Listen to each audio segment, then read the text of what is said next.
We want. ये protest कर रहे हो, किस लिए कर रहे हो, क्या डिमांड है? आपको पता ही है पूरी हिंदुस्तान की महिलाएं कितनी आहत हैं कि एक रेप पीड़िता, गैंग रेप पीड़िता के बलात्कारी को की सजा को खत्म कर दिया गया। इसी कोर्ट से हुआ है, इसी माननीय कोर्ट से हुआ है, राइट। तो हम यहीं तो आएंगे, जहां पर गलत हुआ है वहीं से तो न्याय लेंगे। तो अगर हम हाई कोर्ट में आए हैं न्याय लेने तो क्या बुरा है, हमें इन्हीं से न्याय चाहिए क्योंकि इन्होंने ही अन्याय किया है। जनता का कि हम कुत्तों से सुरक्षित है पर इनसे नहीं, कुत्तों से सुरक्षित है, इनसे नहीं। ये बच्ची कहती है, ये पीड़िता कहती है, और एक बार नहीं 1000 बार कहती है। वो कहती है जब कुत्ते होते हैं मेरे आसपास तो मुझे संरक्षण फील होता है कि वो भौंक के मुझे बचाते हैं।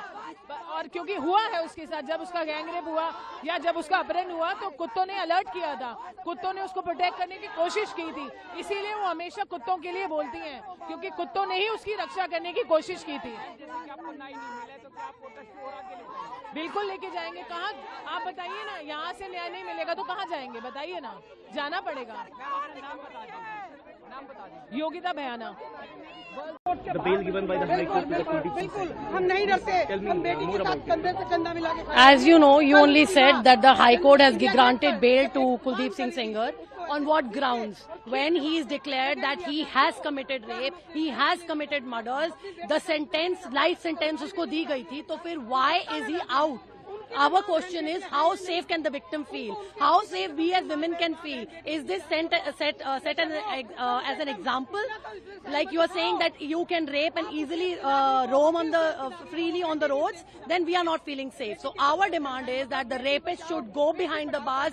उसकी जो सजा है उसको वो मिलनी चाहिए. That is very well the life sentence, and ताकि victim भी है वो safe feel करे और हम लोग as women भी safe feel करें. As per 2019 rule, there is another argument that he has completed the 7 years of jail. So you mean to say the courts mean to say that if he's completed the 7 years of imprisonment, so is that enough? So now he can come out and again rape. He can rape a child. He can rape an elderly woman. He can rape anyone. So फिर उसको अंदर डाल देना, 7 साल की सजा काटेगा और फिर बाहर आ जाएगा. Is it enough? जब उसको लाइफ सेंटेंस दिया गया था तो why is he out? We are not feeling safe. The victim is not feeling safe. Our demand is simple that he should go behind the bars. And do you think that there is a political backing behind this, behind the Kuldeep man, especially because he is belongs from BJP? I don't know what to comment on this, but definitely it feels like a political backing up because otherwise ऐसे उसको bell मिलने का कोई मतलब ही नहीं बनता था.